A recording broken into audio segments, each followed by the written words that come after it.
Hey guys, Mrs. Erickson here, coming to you from my library. And look, there's Kim, Mrs. Rupineski. That's funny, huh? So yesterday, we're in the middle of chapter 6. Yesterday, um, John Thornton bet a man that Buck could pull 1,000 pounds on a sled by himself, also break it free from the ice. So we are going to pick up where we left off. And basically, Thornton is thinking, oh my gosh, I can't believe I just did this, but doesn't want to have his bluff called or doesn't want to back down. So Matthewson, which is the guy who bets him, jumps in and says, I've got a sled standing outside now with 25-pound sacks of flour on it, Matthewson went on with brutal directness. So don't let that hinder you. Thornton did not reply. He did not know what to say. He glanced from face to face in the absent way of a man who has lost the power of thought and is seeking somewhere to find the thought that will start it going again. The face of Jim O'Brien, a Mastodon king and old-time comrade, caught his eye. It was a cue to him, seeming to rouse him to do what he would never have dreamed of doing. Can you lend me 1,000? He asked, almost in a whisper. Sure, answered O'Brien, thumping down a plethoric sack by the side of Matthewson's. Though it's little faith I have, John, that the beast can do the trick. The El Dorado emptied its occupants into the street to see the test. The tables were deserted, and the dealers and gamekeepers came forth to see the outcome of the wager to lay odds. Several hundred men, furred and mittened, banked around the sled within easy distance. Matthewson's sled, loaded with 1,000 pounds of flour, had been standing for a couple of hours, and in the intense cold, it was 60 below zero, the runners had frozen fast to the hard-packed snow. Men offered odds of 2 to 1 that Buck could not budge the sled. A quibble arose concerning the phrase break out. O'Brien contended that it was Thornton's privilege to knock the runners loose, leaving Buck to break it out from the sleds from a dead standstill. Matthewson insisted that the phrase included breaking the runners from the frozen grip of the snow.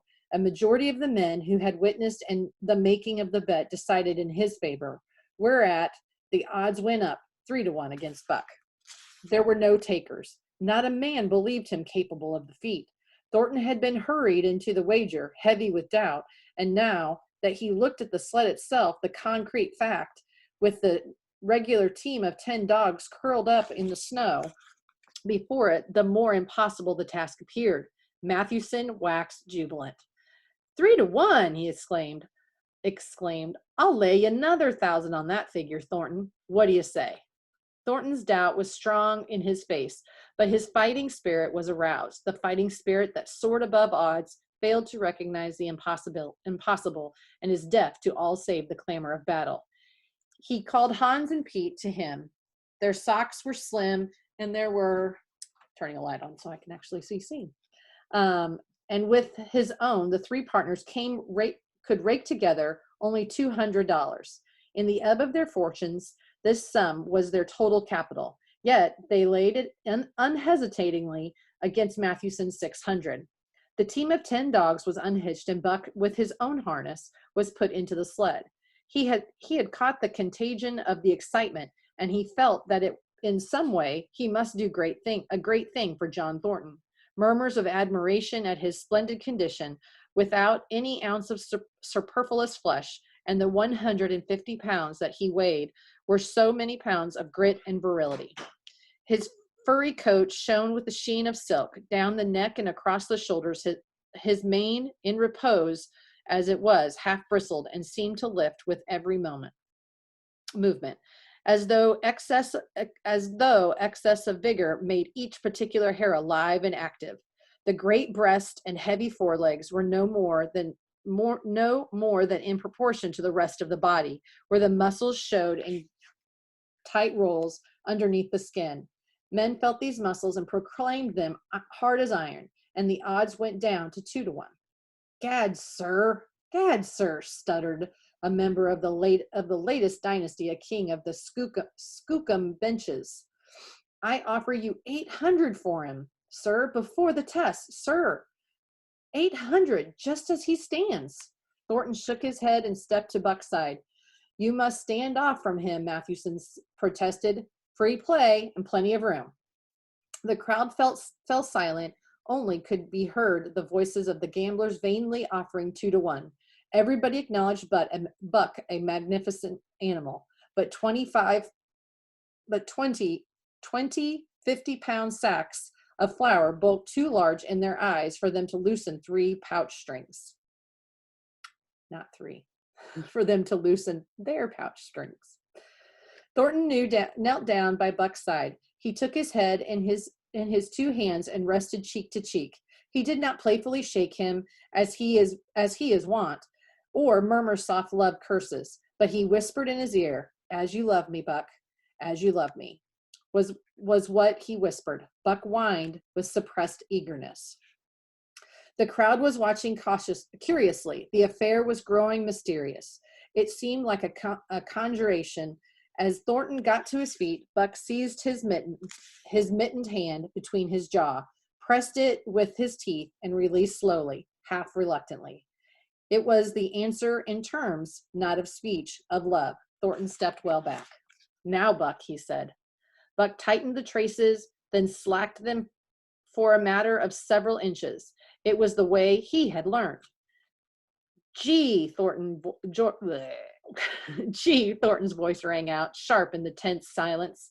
Buck swung to the right, ending the movement in a plunge that took up the slack and with a sudden jerk arrested his 150 pounds. The load quivered, and from under the runners arose a crisp crackle. Ha! Thornton commanded. Buck duplicated the maneuver, this time to the left. The crackling turned into a snapping, the sled pivoting, and the runners slipped and grated several inches to the side.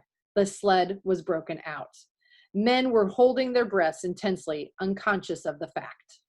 So here is, right there, Buck and Thornton. He's like cheering on. Now mush, Thornton's command cracked out like a pistol shot. Buck threw himself forward, tightening the traces with a jarring lunge. His whole body was gathered compactly together in the tremendous effort, the muscles writhing and knotting like live things under the silky fur.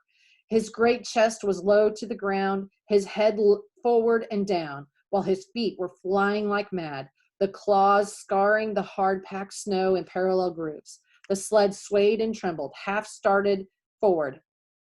One of his feet slipped, and one man groaned aloud. Then the sled lurched ahead in what appeared a rapid succession of jerks. Though it never really came to a dead stop again, half an inch, 2 inches. The jerks perceptibly diminished. As the sled gained momentum, he caught them up till it was moving steadily along. Men gasped and began to breathe again, unaware that for a moment they had ceased to breathe. Thornton was running behind, encouraging Buck with short, cheery words. The distance had been measured off, and as he neared the pile of firewood, which marked the end of the 100 yards, a cheer began to grow and grow, which burst into a roar as he passed the firewood and halted at command. Every man was tearing himself loose, even Mathewson. Hat and mittens were flying in the air. Men were shaking hands, and it did not matter with whom, and bubbling over in a general incoherent babble. But Thornton fell on his knees beside Buck. Head was against head, and he was shaking him back and forth. Those who hurried up heard him cursing Buck, and he cursed long and fervently, you know what I'm saying, and softly and lovingly. Gad, sir, sputtered the skookum bench king. I'll give you 1,000 for him, sir. 1,000, sir. 1,200, sir. Thornton rose to his feet. His eyes were wet. The tears were streaming frankly down his cheeks. Sir, he said to the skookum bench king. No, sir. You can go to hell, sir. It's the best I can do for you, sir. Buck seized Thornton's hand in his teeth. Thornton shook him back and forth, as though animated by a common impulse. The onlookers drew back to the respectful distance, nor were they again indiscreet enough to interrupt. Okay, that's the end of chapter 6. I'm going to read a little bit of chapter 7 because it's really long.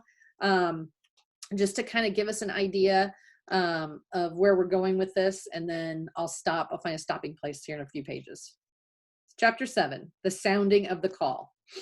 When Buck earned $1,700 in 5 minutes for John Thornton, he made it possible for his master to pay off certain debts and to journey with his partners into the East after the fabled lost mine, the history of which was as old as the history of the country.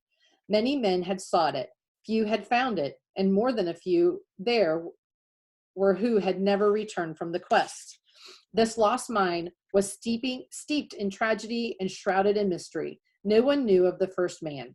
The oldest tradition stopped before it got back to him. From the beginning, there had been an ancient and ramshackle cabin. Dying men had sworn to it, and to the mine, the site of which it marked.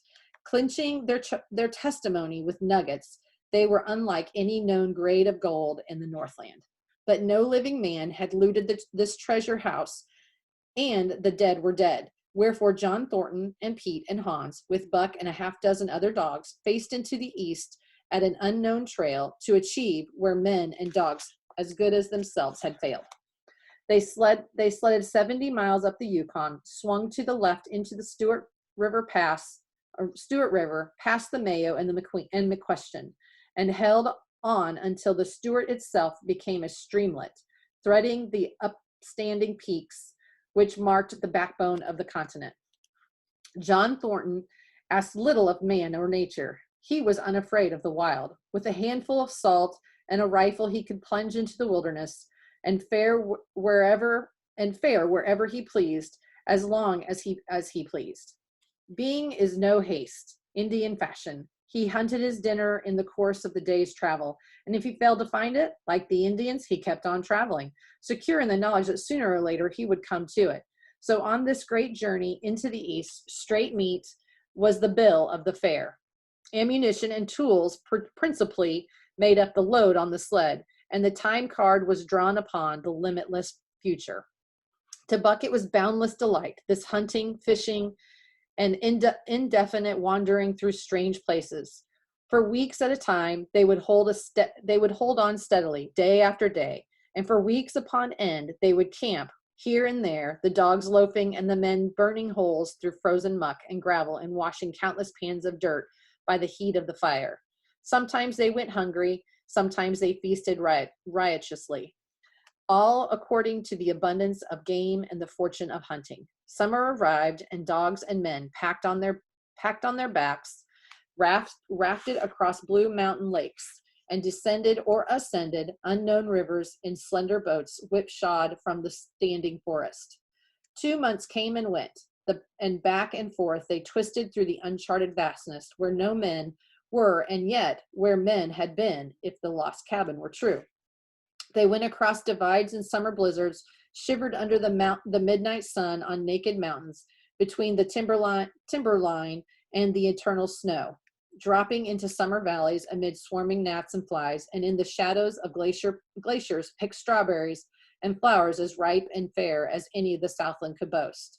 In the fall of the year, they penetrated a weird lake country, sad and silent, where wild fowl had been, but where then there was no life, nor sign of life, only the blowing of chill winds, the forming of ice in sheltered places, and the melancholy rippling of waves on lonely beaches.